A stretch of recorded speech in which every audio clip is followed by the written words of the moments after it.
भारतीय सिनेमा में ज्यादातर हीरो और हीरोइन को ही तवज्जो दी जाती है, लेकिन जब बात आती है विलन की तो उसके बारे में कम ही बात की जाती है। आज हम बात करने जा रहे हैं भारतीय सिनेमा के प्रख्यात खलनायक और एक्टर प्राण सिकंद की।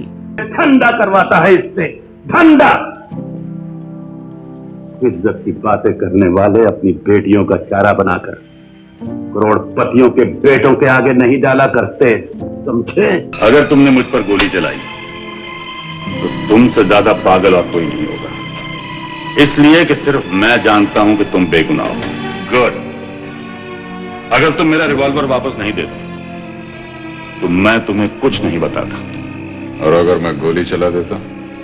तुम गोली चला ही नहीं सकते थे, क्योंकि मैं रिवॉल्वर हमेशा खाली रखता हूं। ये लो, पहचाना इसी कन्नी को? ये वही कन्नी है जिसे बरसों पहले तुमने मेरी तरफ उछाल कर मेरी गरीबी का मजाक उड़ाया था। माफ कर दो मुझे। रॉबर्ट सेठ, तुम्हारे इस सोने से तुम्हारे ही आदमियों को खरीद कर आज मैं तुम्हारी जगह पहुंच गया हूं, और तुम मेरे कदमों में। उस दिल मैं अच्छी तरह जानता था कि तेरे जैसे कमीने सिर्फ पीठ पर ही वार कर सकते हैं, सीने पर नहीं। हमारी जेल से संगीन कैदी जो बाहर गया है, उसने तुम्हारे उस दरबार में दुआ मांगी है, तो यही दुआ मांगी है कि अगर दोबारा जेल जाए तो रघुबीर सिंह की जेल में न जाए। डिसमिस। शायद तू ये भूल गया कि इस जमीन पर फतेह खां अकेला पैदा नहीं हुआ है, उसके साथ उसकी भला की जिद भी पैदा हुई है। कहीं मेरी जिद किसी जिद पर आ गई तो अपनी बेटी के रास्ते में पड़े हुए बेशुमार कांटों को तो मैं अपने दामन में समेट लूंगा। इंडस्ट्री में प्राण का मतलब ही खलनायक था। प्राण के बारे में हम बस इतना ही कह सकते हैं कि उस समय उनका नाम ही काफी था। उनकी एक्टिंग और खलनायकी इतनी जीवंत थी कि उस समय लोगों ने डर कर अपने बच्चों का नाम प्राण रखना बंद कर दिया था। प्राण साहब का जन्म 12 फरवरी 1920 को पुरानी दिल्ली के बल्ली मारन इलाके में हुआ था। उनका पूरा नाम प्राण कृष्ण सिकंद था, लेकिन वे केवल प्राण के नाम से प्रसिद्ध थे। उनके पिता केवल कृष्णा सिकंद एक सरकारी कॉन्ट्रैक्टर थे, जिसके कारण प्राण साहब की शिक्षा अलग अलग जगहों कपूरथला, उन्नाव, मेरठ, देहरादून और रामपुर से हुई। उनकी माता का नाम रमेश्वरी था। बचपन से ही प्राण एक प्रोफेशनल फोटोग्राफर बनना चाहते थे, जिसके लिए उन्होंने बकायदा लाहौर से फोटोग्राफी भी सीख ली थी, लेकिन किस्मत उन्हें एक्टिंग की तरफ ले आई। हुआ यूं कि वो एक दुकान पर पान खा रहे थे और तभी वहां लेखक वली मोहम्मद वली आ गए और उन्होंने प्राण से पूछा, एक्टिंग करोगे क्या? जिस पर प्राण ने कहा कि जनाब क्यों मजाक कर रहे हैं। दरअसल वली साहब के पास प्राण के लिए एक रोल था, जिसके लिए बाद में प्राण ने भी हाँ कर दी थी।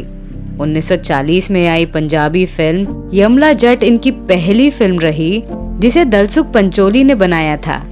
धीरे धीरे उन्होंने लाहौर फिल्म इंडस्ट्री में अपना अच्छा खासा नाम कमा लिया था। 1942 में आई फिल्म खानदान उनकी पहली हिंदी फिल्म रही, जिसमें उनकी नायिका नूरजहां थी। लेकिन 1947 में विभाजन के बाद वे अपने परिवार के साथ मुंबई आ गए थे। यहाँ आकर उन्हें जल्दी से काम नहीं मिला और उन्हें अपने परिवार के भरण पोषण की चिंता सताने लगी। लेकिन लेखक सद्दत हुसैन मांतो की मदद से उन्हें 1948 में बॉम्बे टॉकीज की फिल्म जिद्दी मिली, जिसके बाद उन्हें फिल्मों में नेगेटिव रोल मिलने लगे और ये राज कपूर, देवानंद और दिलीप कुमार जैसे हीरो के साथ फिल्मों में नजर आने लगे। उस समय हीरो तो कई हुए, लेकिन खलनायक सिर्फ एक था, प्राण। 1956 में आई फिल्म हलाकू में उनके द्वारा निभाया गया हलाकू डाकू का किरदार बहुत सफल रहा, और इतना ही सफल उनके द्वारा राम तेरी गंगा मैली में निभाया गया राका डाकू का किरदार रहा। उनकी कुछ प्रमुख फिल्में हैं पत्थर के सनम, तुम सा नहीं देखा, बड़ी बहन, मुनिम जी, गंवार, गोपी, हमजोली, 10 नंबरी, अमर अकबर एंथनी, दोस्ताना, कर्ज, अंधा कानून, पाप की दुनिया और मृत्युदाता। प्राण साहब ने अपने आप को खलनायकी तक ही सीमित नहीं रखा। बल्कि किशोर कुमार की फिल्म हाफ टिकट में वे कॉमेडी करते भी नजर आए। 50 और 60 के दशक में उन्होंने अधिकतर विलन का ही रोल किया, लेकिन 1967 में आई फिल्म उपकार में उनके द्वारा निभाया गया मलंग चाचा के किरदार से उनकी छवि बदली। इस फिल्म में उन्होंने एक गाना भी गाया था और दर्शकों को रुलाया भी। इस फिल्म के बाद उन्हें विलन के अलावा भी किरदार मिलने लगे। जंजीर फिल्म, जिसमें अमिताभ बच्चन को एक एंग्री यंग मैन के रूप में स्थापित किया था, उसमें प्राण द्वारा निभाया गया पठान का किरदार आज भी लोगों को हीरो के रोल से ज्यादा याद है। उन्होंने न केवल ब्लैक एंड व्हाइट सिनेमा में काम किया, बल्कि रंगीन सिनेमा में उभरते हुए प्रोड्यूसर जैसे सुभाष घाई के साथ विश्वनाथ, कर्ज और क्रोधी जैसी फिल्मों में जबरदस्त भूमिकाएं निभाई। उन्होंने अपने 50 साल के फिल्मी करियर में लगभग 400 फिल्मों में काम किया। प्राण साहब जब भी स्क्रीन पर आते थे तो अपनी बहुयामी और ऊर्जावान एक्टिंग से दर्शकों को मंत्रमुग्ध कर देते थे। उनके बारे में कहा जाता है कि राम और श्याम फिल्म के बाद लोग सही मायने में उनसे डरने लगे थे और उनसे नफरत करने लगे थे, लेकिन उपकार फिल्म में निभाए मलंग चाचा के किरदार के बाद उन्हें जनता से प्यार मिलने लगा। उनके डायलॉग बोलने के अंदाज को आज भी याद किया जाता है। उनके नाम का पर्याय ही खलनायकी बन चुका था। उन्होंने सिनेमा की कई पीढ़ियों के साथ काम किया। उनकी आंखें भी अभिनय करती थी और किरदार के लिए जरूरी क्रूरता उनकी आंखों से ही झलकती थी। कई फिल्मों में उनके किरदार और उनकी एक्टिंग फिल्म के नायक पर भी भारी पड़ते थे। प्राण साहब फिल्मों में अपने किरदारों के लिए अलग अलग पोशाक और विग प्रयोग करने के लिए भी जाने जाते थे।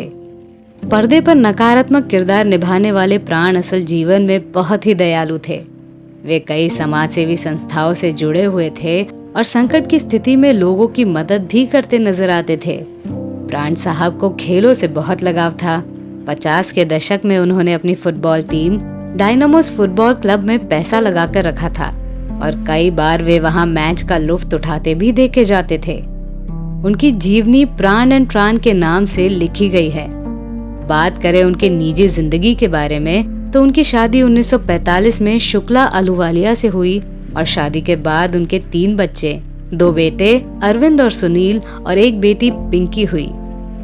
12 जुलाई 2013 में काफी बीमार होने के बाद प्राण साहब हमेशा के लिए इस दुनिया को छोड़कर चले गए थे।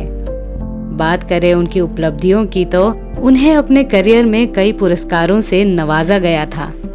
4 बार उन्हें फिल्म फेयर पुरस्कार से सम्मानित किया गया, पंजाब सरकार द्वारा शेरोमणि पुरस्कार से सम्मानित किया गया, उन्हें द लायन क्लब अवार्ड से भी सम्मानित किया गया था। स्टारडस्ट ने उन्हें विलेन ऑफ द मिलेनियम के पुरस्कार से सम्मानित कर चुका है। भारत सरकार 2001 में उन्हें पद्म भूषण से सम्मानित कर चुकी है। साल 2012 में उन्हें भारतीय सिनेमा में अपने उत्कृष्ट योगदान के लिए सिनेमा के सर्वोच्च राष्ट्रीय सम्मान दादा साहेब फाल्के पुरस्कार से सम्मानित किया गया था।